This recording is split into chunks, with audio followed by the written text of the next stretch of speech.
सध्या पावसामुळे सगळ्यांच्याच घरात ताप सर्दी खोकल्याचे पेशंट आहेतच आणि ताप सर्दी खोकला झाल्यानंतर ना तोंड असं कसंसं होतं, चव निघून जाते तोंडाची आणि काही खाऊ वाटत नाही। त्या दिवशी ना मी माझ्या घरात काय बनवते ते मी आज तुम्हाला दाखवते। चला बघूया। 1 वाटी तांदूळ, अर्धी वाटी मुगाची डाळ।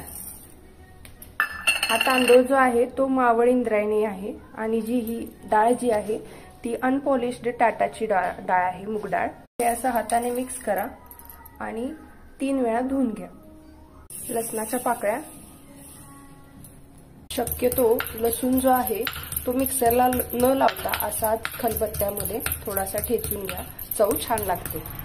अशा प्रकारे टाका पातेल्यात मोहरी, जिरे, लसूण,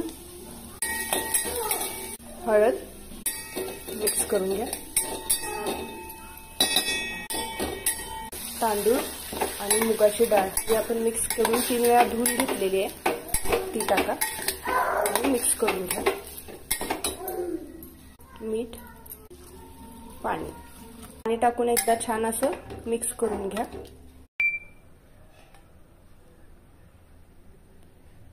तुम्ही बघू शकता आपला हा भात आहे तो पूर्णपणे शिजलेला आहे आणि मस्त दिसतोय। हा भात तुम्ही लोणचं, पापड, तूप याच्यासोबत खाऊ शकता किंवा जर आजारी असाल तर असाही खाल्ला तरीही खूप सुंदर लागतो। आमच्या घरात या राईसला इन्स्टंट दाल खिचडी असं म्हणतात। ही रेसिपी करून बघा आणि मला सांगा तुम्हाला ही रेसिपी कशी वाटली ते। धन्यवाद।